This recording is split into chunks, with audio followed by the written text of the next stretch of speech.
perkembangannya luar biasa. Jadi Bapak di sini apa tujuannya? Dari sekolah apa gabung-gabung? Marketing, persiapan marketing. Jelas saya sudah dapat es ini, minum es, haus sekali.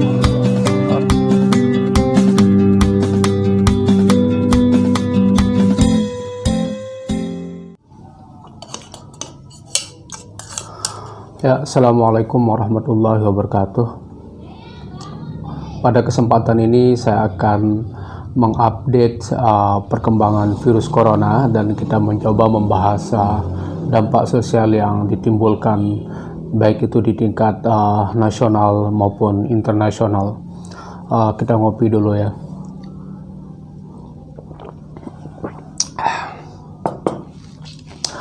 Kita tahu bahwa virus corona ini telah mengancam masyarakat global sehingga semua pemerintahan mengalami shutdown atau mengalami lockdown, bahwa banyak kegiatan-kegiatan sosial, kegiatan keagamaan, politik, pendidikan itu sementara ditunda, dan tentunya ini memiliki dampak yang sangat besar. Awalnya memang kita hanya berpikir bahwa virus corona ini terjadi di China, kemudian hanya mengancam masyarakat China. Kita lupa bahwa masyarakat China ini mereka sangat besar, kemudian penyebaran virus corona juga tidak membutuhkan waktu yang lama, karena ketika orang berbicara, bersentuhan, dekat ya, dengan jarak 2 meter itu sudah kita bisa terancam terjangkit virus corona ini. Kenapa saya katakan kita lupa bahwa masyarakat Cina itu ada di mana-mana, di Amerika Serikat, di Australia, kemudian di Eropa, di Indonesia apalagi, sehingga pola-pola penyebarannya yang melalui kontak person ya, atau social gathering, family gathering, ini sangat berpotensi untuk menularkan virus itu sendiri. Sehingga kalau saya perhatikan komentar dari teman-teman WHO bahwa ini persoalan global, kita harus kerjasama untuk mengatasinya. Kalau sarannya WHO itu sebenarnya ada 2 saja. Yang pertama, pemerintah perlu melakukan testing ya, untuk mengantisipasi eskalasi ini ya. Perlu dites, kemudian setelah itu orang tersebut diisolasi ya, dikarantina oleh pemerintah. Bicara statistik, kemarin saya menyinggung sedikit bagaimana statistik perkembangan penyebaran virus corona ini.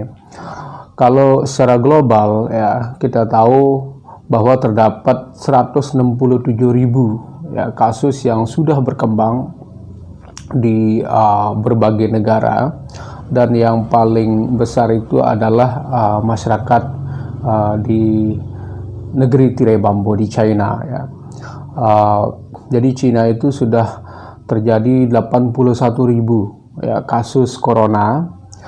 Kemudian yang kedua itu adalah negara Italia. Ini sangat menarik karena kenapa penyebarannya justru ke Italia begitu, ke Eropa, padahal jauh sekali ya. Kenapa misalkan nggak ke negara-negara tetangga ya? Justru negara tetangga kayak Taiwan ya, itu tidak begitu besar ya sebarannya, tetapi justru keluar. Makanya Italia juga di lockdown oleh pemerintah ya. Ada yang teriak terima kasih China katanya karena adanya penyebaran virus ini. Nah, jadi selain Italia, Iran ya, Iran ini 14.000 kasus ya. Kalau Italia itu 24.000 kasus, Iran 14.000 kasus ya. Ini juga pemerintah Iran sudah bekerja keras untuk mengisolir ya terjadinya penyebaran virus ini. Kemudian ada Korea Selatan ya, sekitar 8 ribuan ya. Kemudian Spanyol ya, Spanyol itu sekitar 7 ribuan. Nah, Amerika sendiri agak kecil ya, yaitu 1.600 ya kasus yang terjangkit, dan beberapa artis kalau kita lihat ya, kayak Tom Hanks udah terkena virus corona. Nah, di Indonesia kalau kita perhatikan Indonesia ini kemarin pemerintah ya, Pak Jokowi sudah mengumumkan untuk sementara menutup ya, meliburkan berbagai institusi pendidikan dan juga melarang para staf untuk kerja keluar daerah ya, kunjungan keluar daerah, karena ini bisa terancam ya terjangkit virus corona.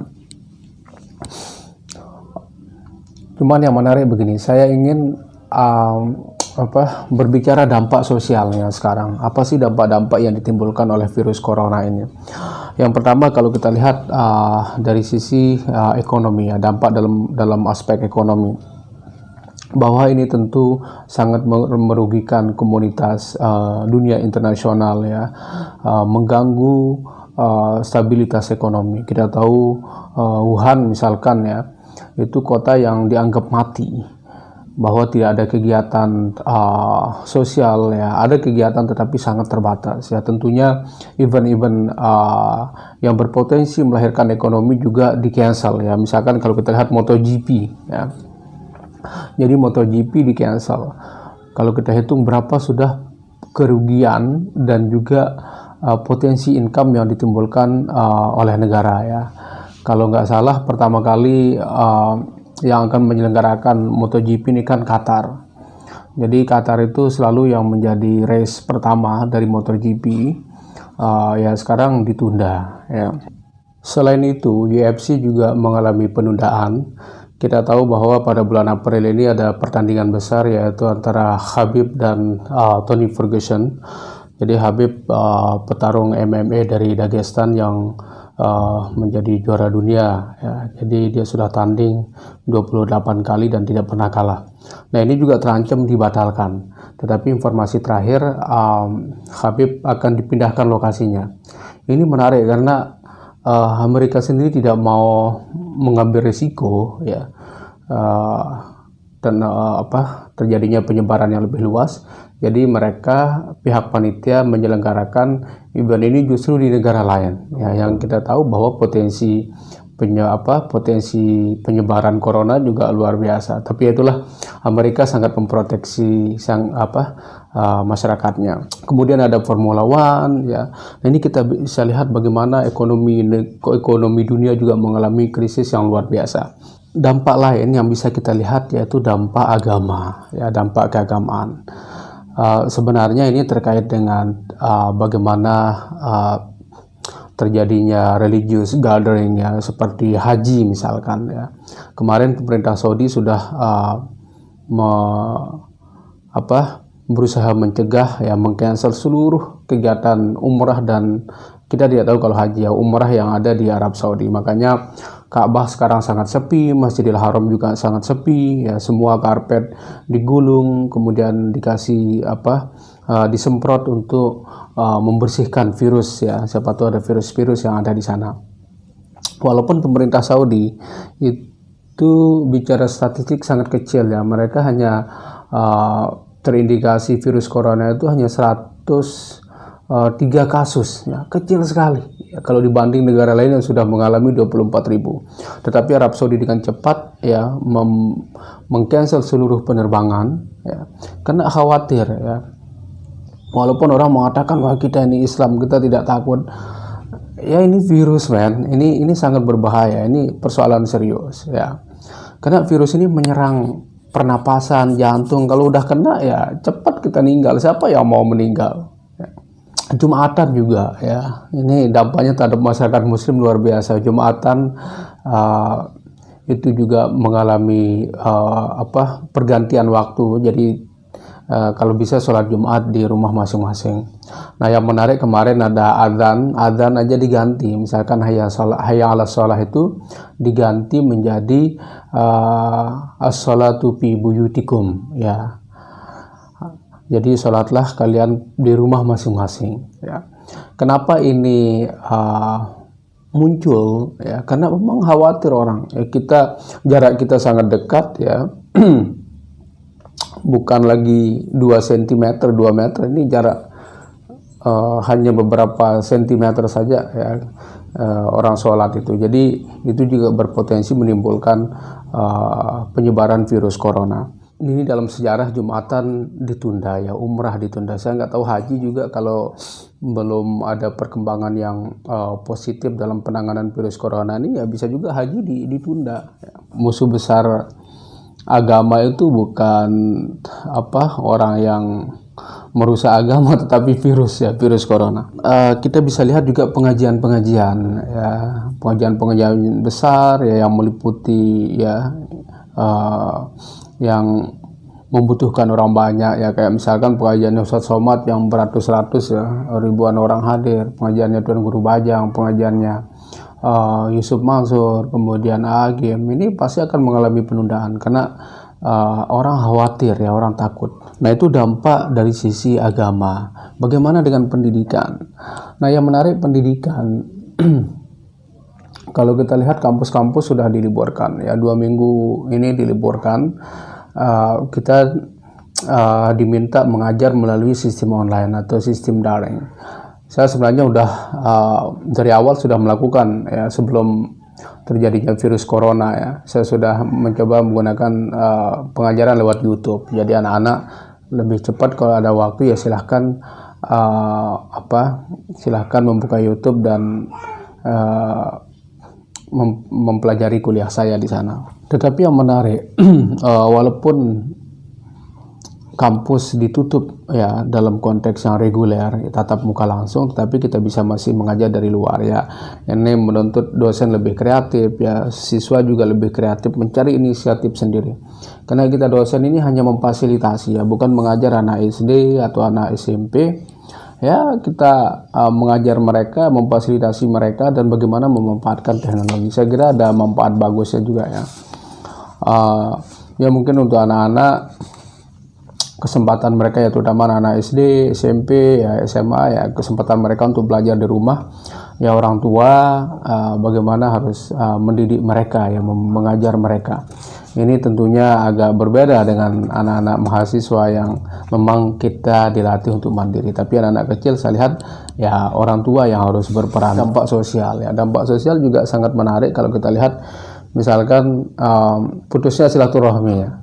Karena orang sekarang disarankan untuk tinggal di rumah, apalagi terkena indikasi penyakit corona ya. Jadi harus tinggal di rumah, menggunakan masker ya, tidak banyak melakukan kontak keluar ya. Ini saya melihat ada semacam putusnya silaturahmi, salah satu dampak sosialnya. Kemudian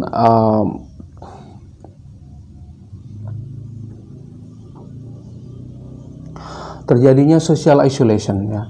Jadi sistem karantina dan isolasi sosial dalam penanganan virus corona ini juga membuat orang ya aktivitas sosialnya sangat terganggu ya. Jadi mereka tidak bisa lagi melakukan kontak seperti biasa ya. Jadi dia harus sangat berhati-hati dan dia harus benar-benar ya, kalau memang ditangani ya harus diisolasi sampai dia sembuh ya. Bayangkan dia butuh berbulan-bulan ya. Kalau tergantung ya, kalau misalkan cepat penanganannya ya alhamdulillah, tapi kalau lama misalkan, terutama teman-teman kita yang di atas 50 ini yang paling berpotensi terjangkiti virus corona ya, mereka harus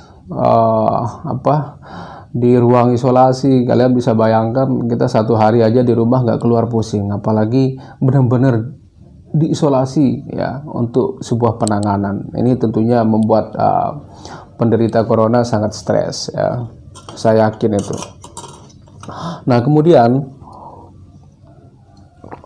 dampak sosial yang lain kalau kita lihat, misalkan kita saling mencurigai ya, misalkan si A ini batuk, flu gitu ya, kita khawatir ini jangan-jangan orang ini kena corona gitu. Jadi ada semacam kekhawatiran, ada kecurigaan yang muncul. Ini saya lihat salah satu dampak sosialnya. Kemudian ya banyaknya penundaan social gathering ya, jadi pertemuan-pertemuan sosial juga sangat mengalami penundaan ya. Ini yang terjadi di masyarakat kita. Lalu bagaimana dengan dampak politik ya? Ya tentunya dampak politik juga pemerintah ya, termasuk jajaran eksekutif seperti presiden, perdana menteri ya, mereka tidak berani terlalu leluasa sekarang ya. Misalkan pasti terjadi gangguan diplomasi di sini antara pemerintah ya.